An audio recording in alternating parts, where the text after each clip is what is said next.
Esdras, capítulo 1, versículos del 1 al 4.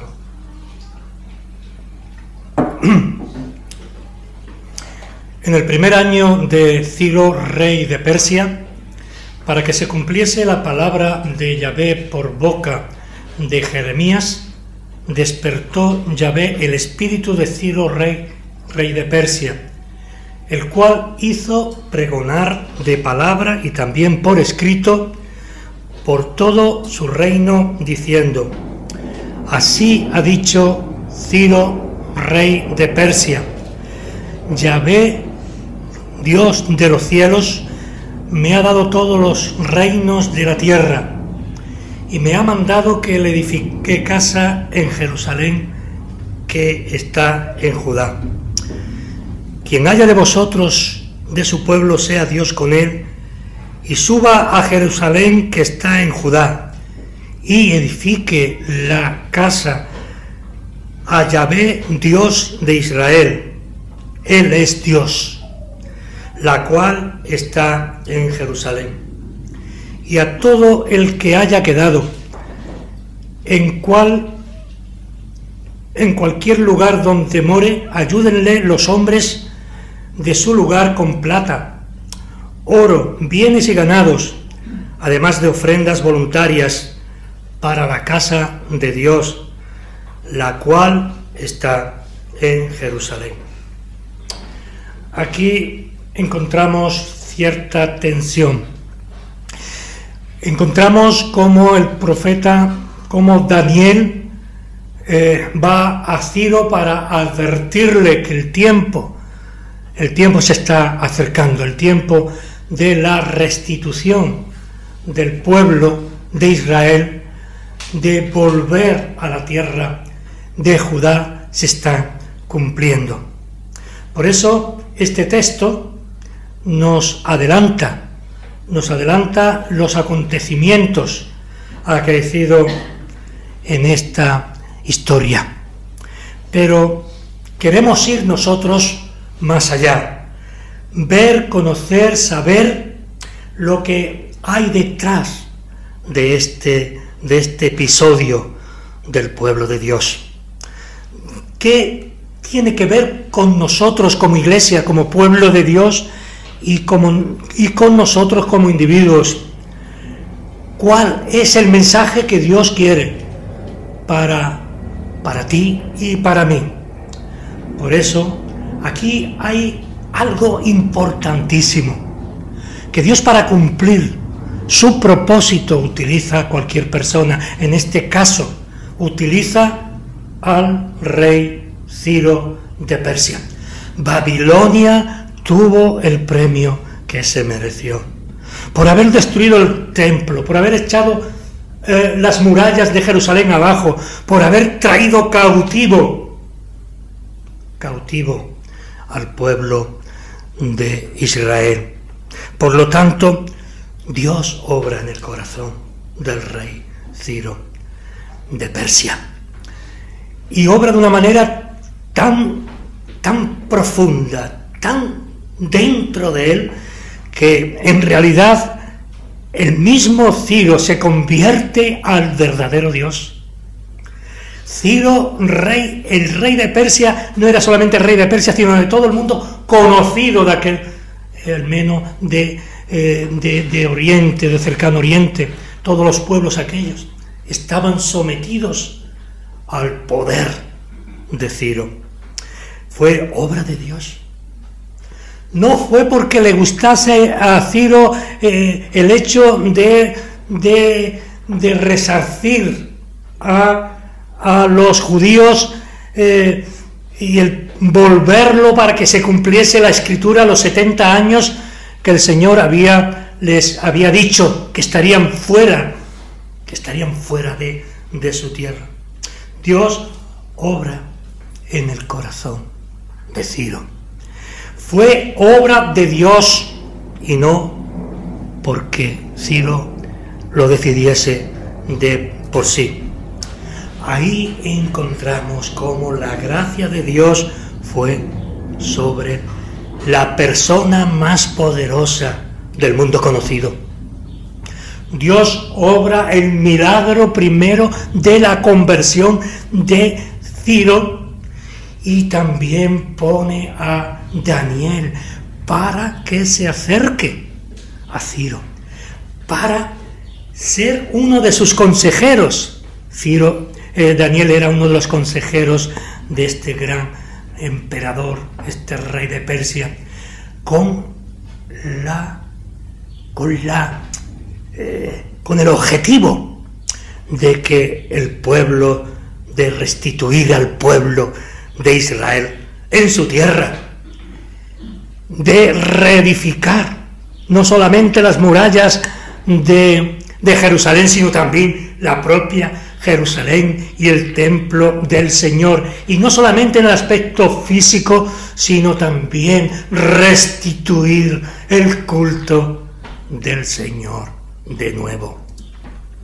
Ciro, por hacer algunas cositas, por decir algo, para que entendamos las circunstancias históricas de este evento, fue el fundador del Imperio Persa.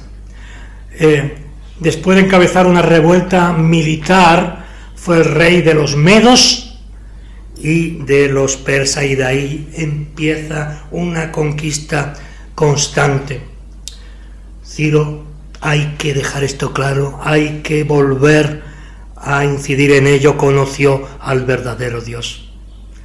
Daniel habla con él constantemente, le aconseja, aunque no hay ninguna referencia escrita sobre las conversaciones que Daniel tenía con Ciro. Pero lo que le dijo en esta ocasión, lo cierto es que hay un cambio en el comportamiento y en la vida de Ciro. Ciro, por la gracia de Dios, restituye a Israel. Pero, ¿qué nos dice la Escritura? ¿Qué fue lo que ocurrió antes de esa decisión? ¿Qué pasó? Fue así. Llegó Dios al corazón de Ciro, le cambia, lo convierte por su gracia. ¿Qué más hay? Algo que también nosotros como iglesia necesitamos, como individuos, como personas.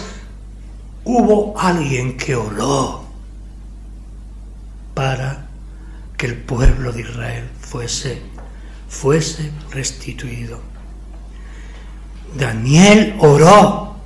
No solamente se dirigió a su rey, sino que antes de dirigirse a su rey, oró.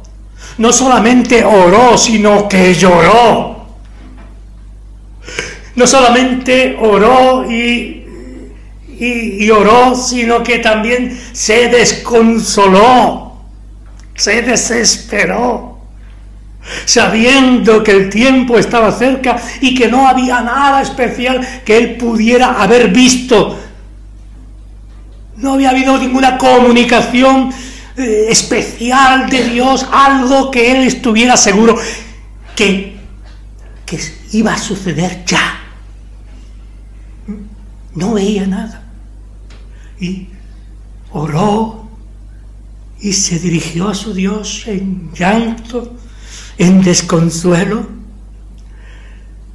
y hizo propio en él, siendo un siervo de Dios, hizo propio en él el pecado y la rebelión del pueblo de Israel. Y de la rebelión no solamente del pueblo de Israel de aquel entonces, sino de la rebelión y del pecado de sus padres. De sus padres. Por eso encontramos en las Escrituras, en el libro de Daniel 9, del 1 al 19, una oración maravillosa. Yo le pediría a nuestro anciano Rafael que lea en voz alta estos versículos que hablan de cómo la gracia de Dios se muestra después de una oración, como esta. En el año primero de Darío, hijo de Asuero, descendiente de los Medos, que fue constituido rey sobre los reinos de los caldeos, en el año primero de su reinado, yo, Daniel, pude entender en los libros el número de los años en que, por palabra del Señor al profeta Jeremías, debían cumplirse las desolaciones de Jerusalén, 70 años. Volví mi rostro a Dios el Señor para buscarle en oración y súplica, en ayuno, saco y sed y ceniza. Y oré al Señor mi Dios e hice confesión y dije: ay, Señor, el Dios grande y temible, que guardas el pacto y la misericordia para los que te aman y guardan tus mandamientos. Hemos pecado, hemos cometido iniquidad, hemos hecho lo malo, nos hemos rebelado y nos hemos apartado de tus mandamientos y de tus ordenanzas. No hemos escuchado tus siervos los profetas que hablaron en tu nombre a nuestros reyes, a nuestros príncipes, a nuestros padres y a todo el pueblo de la tierra. Tuya es la justicia, oh Señor, y nuestra la vergüenza en el rostro, como sucede hoy a los hombres de Judá, a los habitantes de Jerusalén y a todo Israel, a los que están cerca y a los que están lejos en todos los países donde los has echado, a causa de las infidelidades que cometieron contra ti. Oh Señor, nuestra es la vergüenza del rostro, y de nuestros reyes, y de nuestros príncipes, y de nuestros padres, porque hemos pecado contra ti. Al Señor nuestro Dios pertenece la compasión y el perdón, porque nos hemos rebelado contra Él, y no hemos obedecido a la voz del Señor nuestro Dios para andar en sus ordenanzas, que Él puso delante de nosotros por medio de sus siervos los profetas. Ciertamente todo Israel ha transgredido tu ley y se ha apartado, sin querer obedecer tu voz.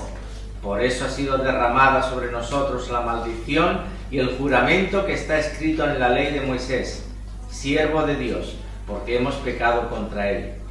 Y Él ha confirmado las palabras que habló contra nosotros y contra nuestros jefes que nos gobernaron, trayendo sobre todos nosotros gran calamidad, pues nunca se ha hecho debajo del cielo nada como lo que se ha hecho contra Jerusalén.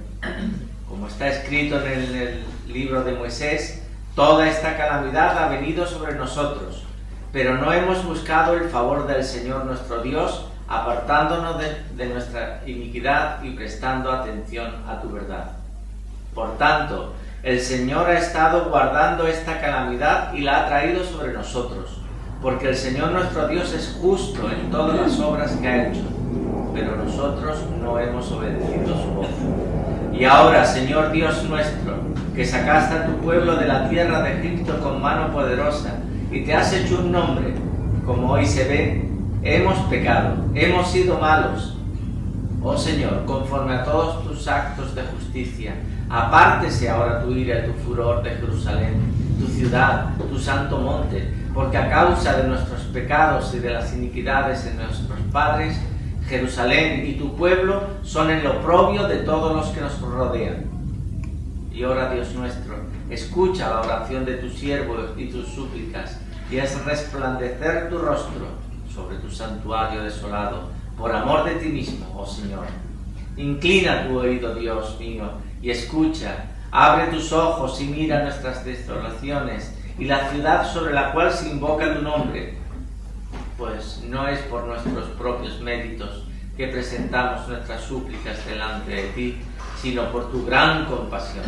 Oh Señor, escucha, Señor, perdona, Señor, atiende y actúa. No tardes por amor de ti mismo, Dios mío, porque tu nombre se invoca sobre tu ciudad y sobre tu pueblo.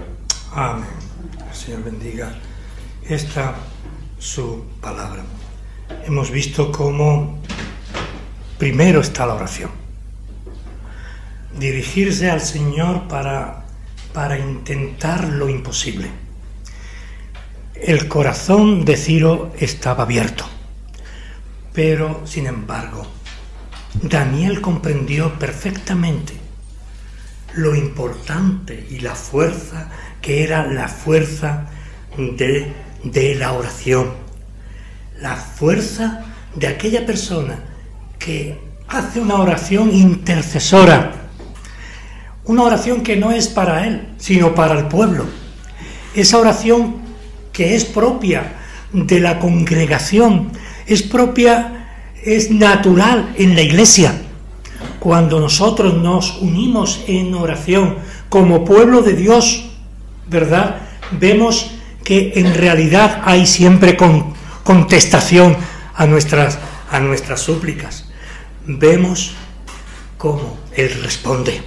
Por eso es tan importante la primera enseñanza que encontramos aquí, es tan importante en momentos difíciles de personas que conocemos, a las cuales no podemos ayudar porque carecemos seguramente de medios para ayudarle en su enfermedad o para ayudarle económicamente o para ayudarle en otros órdenes de la vida de esa persona. Nosotros tenemos armas con las que nosotros podemos ayudar a nuestros hermanos. Aquí Daniel nos da un ejemplo de lo que hace. Él conocía profundamente a su Dios. Él sabía que Dios iba a responder. Dios no cambia. Él lo sabía todo, pero primeramente él siente la necesidad más profunda en cualquier ser humano que pueda tener de dirigirse a su Dios en oración, pedirle, acordarse para que se acuerde el Dios de Israel de su pueblo y de sus dificultades, de sus sufrimientos lejos de la tierra. Habían sido sacados de la tierra. Seguramente muchos de aquellos hombres y mujeres no quisieran volver de nuevo a Judá. Posiblemente muchos de los que ya habían nacido allí en Mesopotamia o en Babilonia no tendrían ningún deseo de volver a Judá. Pero sí que había un remanente de personas que esperaban esa grata noticia. Después de 70 años, muchos de ellos ya no estarían, quizá habrían personas ya muy ancianas que se habían preocupado de enseñarle a sus hijos y a sus nietos que ellos volverían a la tierra prometida, que aquella tierra la había dado Dios por siempre, jamás, que eso era lo importante, le había puesto una ilusión, le habían puesto a sus familias, a esa generación que iba a volver al pueblo, a Jerusalén, a Judá, iban a volver por la gracia de Dios. Él sabía, Daniel sabía lo importante de esa misión. Posiblemente como hombre debió tener algún tipo de dificultad para comprender todo lo que Dios dijo en aquellas frases hasta 70 años. Y él debería, como nosotros también deberíamos, en nuestras dificultades, en nuestros problemas, en nuestras crisis, saber que hay tiempo, los tiempos de Dios, en todo cuanto sucede en nosotros y en los nuestros, en nuestra iglesia, en nuestro país, en el mundo. Dios es nuestro Señor, es el guía, Él es el que controla. Si nosotros llevamos eso también a nuestras vidas, ¿de qué temeremos? ¿De qué temeremos? ¿Verdad? Pero nosotros no somos mejor que el pueblo de Israel de aquella entonces, ni somos mejores que los israelitas que estuvieron vagando en el desierto para acá y para allá. No somos mejores, pero sí que podemos ver en estas historias cómo superar los problemas, cómo superar las dificultades, cómo superar las crisis que continuamente vienen a nuestras vidas, vienen de una manera constante para hacernos fuerte, para que no temamos, para que veamos a través de esa continua transformación, de ese continuo cuidado que Dios, el Señor, tiene de nosotros y de los nuestros. Solamente hay que mirar, hay que meditar, hay que mirar arriba, hay que meditar sobre las cosas de Dios y no tanto sobre nuestros problemas, que sí, también, sino lo que Dios nuestro Señor puede hacer con nosotros. Mirad las aves de los cielos. Mirad, ellas no trabajan ni hilan. Mirad las flores. Es decir, todo esto es una continua enseñanza. La palabra de Dios, desde el principio hasta el final, está escrita para el beneficio del creyente. Y sin embargo nosotros olvidamos muchas cosas que son fundamentales. Somos humanos y fallamos, ¿cómo no? Todos nosotros fallamos. Hubo una oración de un hombre de Dios, cercano al rey, al emperador de aquellas naciones. Daniel oró, se desconsoló y lo hizo por amor. Lo hizo por amor. Muchas veces vemos cómo las iglesias están vacías. Iglesias muy grandes están vacías en el culto de oración o reunión de oración, como nosotros llamamos. ¿Y sabéis por qué están vacías? Porque no hay conciencia de lo importante que es la oración comunitaria. La oración comunitaria es básicamente una oración intercesora, es la misma oración que hace Daniel. No ora por él, ora por sus hermanos, ora por la vuelta a su tierra. Y no solamente por esto, sino por la restitución de la comunión y de la vida espiritual expresada en los diferentes ritos de aquel entonces, para volver el pueblo de Israel a adorar en su templo y en su tierra al Dios, a Elohim, a Adonai, a Yahvé. Esta pues es una oración intercesora que nosotros debemos también hacerla por nuestros hermanos.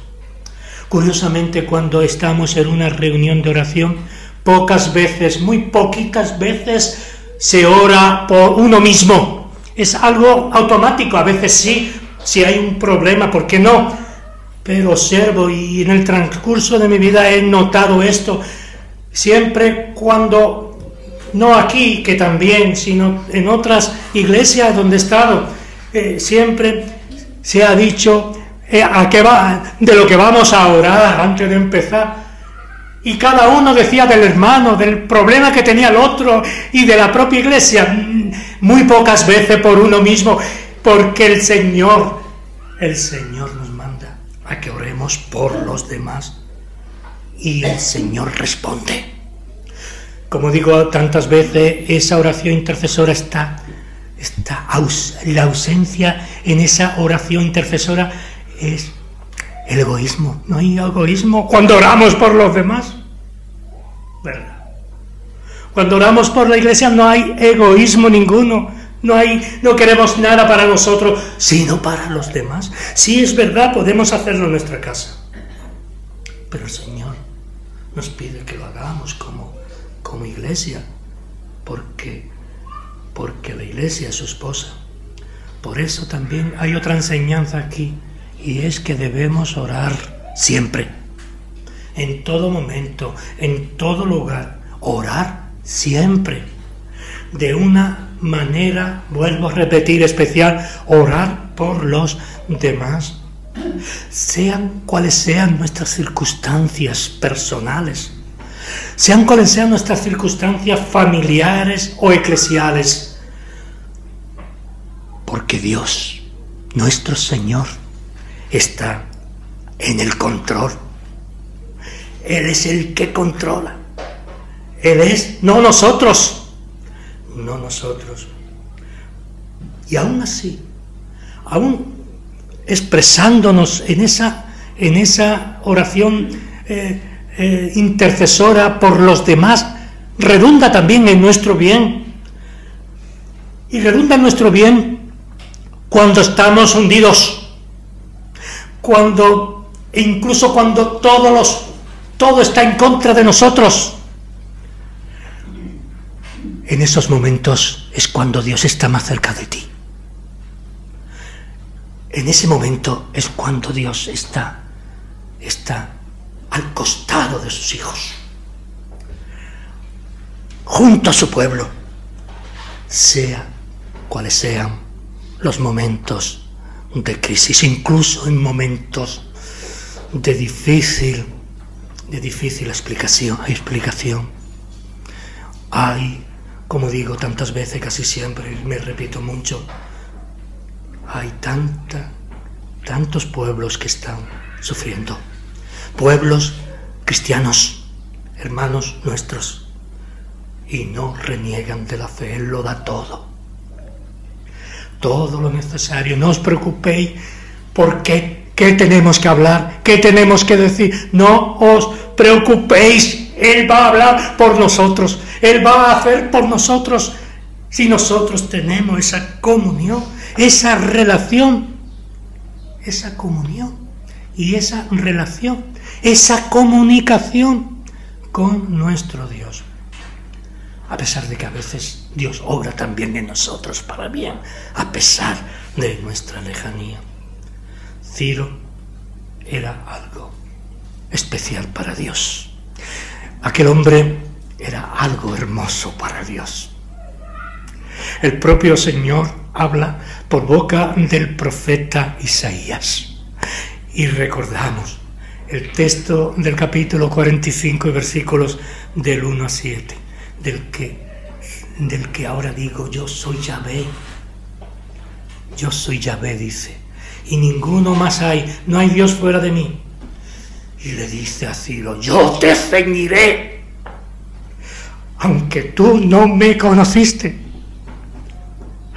Dios habló por boca del profeta 150 años antes que naciera Ciro. Por eso dice, yo te ceñiré, yo te haré fuerte. 150 años de nacer Ciro. Fijaos bien, cómo para Dios no hay tiempo. Es el eterno presente para Dios. El profeta habla de Ciro. Dios habla de Ciro por boca del profeta Isaías, inspirado por Dios. Y no solamente habla de él, sino que él, habla él personalmente, sino que él conquistaría muchas naciones. Era un milagro. El rey persa, para el rey persa, este relato. Podemos, hermanos y hermanas, imaginarnos cómo se sentía Ciro ante esta noticia que había sido escrita tantos años antes, al conocer que Dios, su Señor, la había conocido antes de nacer. Esto también es una enseñanza para la iglesia de hoy día. Una iglesia tan secularizada, una iglesia que hay que animar a la gente en lo que tiene para que se anime a venir, para que, como si la solución del mundo, de las personas, fuese solo exclusivamente el hecho de llenar esta capilla. No, las personas tienen que llenar sus corazones, aunque también esta capilla, claro está. Pero lo principal es llenar los corazones. Por eso, el hecho de que la había conocido antes de nacer pone una fecha, 150 años, hay un dato entre lo que escribe Isaías hasta el conocimiento, que supongo que Daniel le había llevado a aquellos rollos, aquellos libros, para que viera, ¿verdad? Para que viera la gracia de Dios, cómo se cumplió en Ciro, el rey de Persia. Le había conocido antes de nacer, y había conocido tus penas, y había conocido todo cuanto te puede suceder en esta vida. Pero también conoció cómo te amó de tal manera que no tuvo temblor en sus manos para entregar a su propio hijo. Te amó de tal manera que entregó a su propio Hijo por ti. Tú eres algo importante para Dios. Tú eres algo precioso para el Señor. ¿Darías tú tu Hijo por mí? No. Cristo dio su propio Hijo por mí, dio a Jesús. Dios mismo se humanó, se vistió de nuestras vestiduras por ti y por mí. Nos conoció antes de que los mundos fuesen. Nos conoció y nos amó con amor, dice el Señor. Repito, hoy como el domingo pasado, con amor eterno te he amado. Porque para Dios, una vez más digo, no hay tiempo. Todo el tiempo es Dios. Nuestro tiempo es finito, vuela con los segundos. Daniel trajo aquellos rollos, aquellos libros y le dijo que el tiempo se acercaba de devolver al pueblo de Israel a su patria. Daniel conoce como consejero perfectamente al rey Ciro. Lo declara como su pastor. Reconoce que es un hombre de Dios y lo declara como su pastor y está seguro que el monarca le oirá. Viene a decirle, porque como decíamos al principio no está registrado lo que hablaron los dos, ¿verdad? Pero viene en el contexto del texto, valga la redundancia que no es, dice: oh Ciro, el plazo se está terminando, se está acabando, está pronta la vuelta de mi pueblo, del pueblo de Dios, a su tierra. Por eso, Daniel, antes no solamente se humilló ante Dios en oración, ante su Dios, sino que intercedió ante Ciro para recordarle que el tiempo estaba cerca. Él lleva esa prueba con aquellos legajos, eran unos viejos rollos, libros donde estaba escrita la maldición de Dios hacia su pueblo y el tiempo también de su vindicación. Tenía dos trabajos que hacer. Uno, castigar al rey de Babilonia y permitir que los judíos volvieran a su tierra. Jerusalén sería nuevamente edificada. Dios lo que prometió lo cumplió. Él no cambia, no muda. Prometió y cumplió su palabra. 70 años serás avasallado por el rey de Babilonia y después serás libertado, le dijo, transliterando la escritura, al pueblo de Israel. Pero por mi gracia, por mi amor, te devolveré a tu tierra. Volverás a reconstruir las murallas de Jerusalén. Pagarán con su propio dinero los babilonios, según el edicto de Ciro. Todo voluntariamente, no les obliga, sino voluntariamente. Y el Señor obra en el corazón de la gente del imperio para que los judíos puedan reconstruir las murallas y el templo de su Dios y de su ciudad. Por su gracia y por su amor hizo esto. Por su gracia, por su amor hacia ti, también ha hecho muchas más cosas, y creo que más importante que el templo, y mucho más importante que la ciudad, y mucho más importante que las murallas de Jerusalén. Tenemos que coger esto y guardarlo en lo más profundo de nuestro corazón, para que cuando vengan las cosas mal dadas podamos nosotros cogerlas, podamos nosotros asirnos a ellas, sabiendo que el Señor va a contestar. Y tenemos un plus, que nosotros en nosotros como pueblo, en el pueblo de Dios, en esta dispensación, está el Hijo de Dios, la segunda persona de la Trinidad, a la diestra del Padre, abogando por ti y por mí. Y esta palabra de abogar, es decir, de ayudar, de hablar por, es también llorar, es también sufrir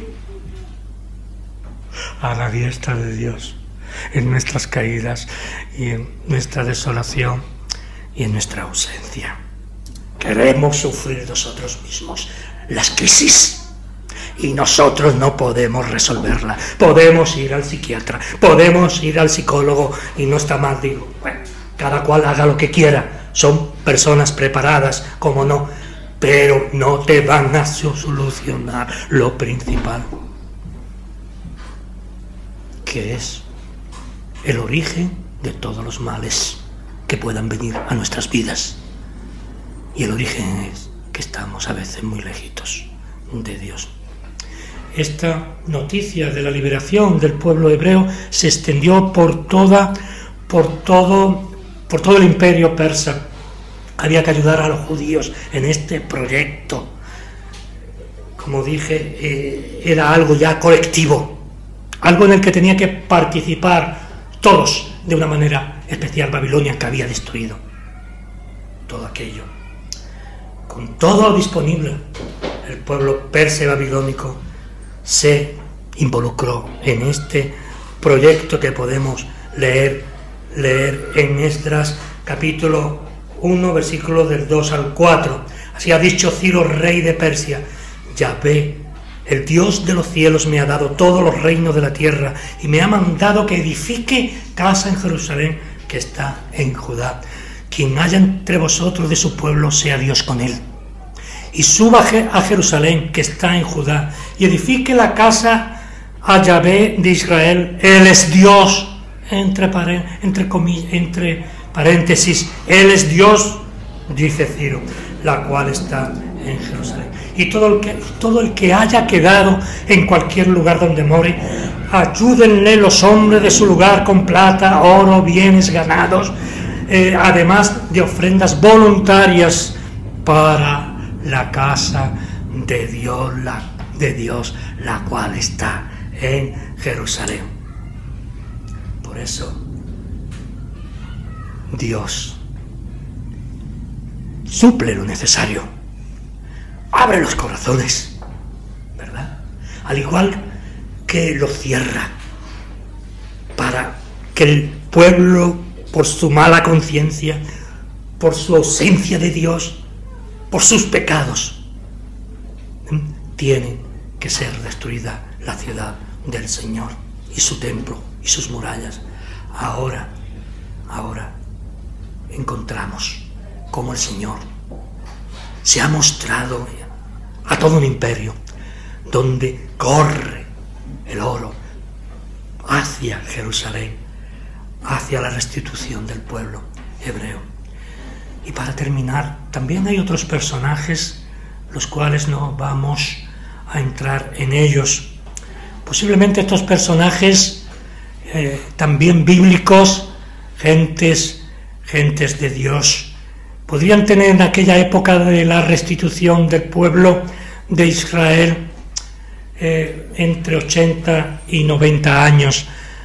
Y nos acordamos de Sadrach, de Mesac y de Abednego. Son personajes los cuales hemos dejado para otra ocasión. Quizá muchos judíos se quedaron allí, pero los que volvieron con nuevos bríos, con una nueva ilusión. Era una nueva oportunidad. Y nosotros, sabiendo que siempre después de la prueba viene la bendición, después de la tempestad viene la calma. No lo olvidemos y tratemos de superar nuestras crisis, acogiéndonos a lo que la palabra de Dios y el Señor nos da. Buscar su rostro en la oración, como hizo Daniel, es vital. Que el Señor nos ayude y nos bendiga. Amén.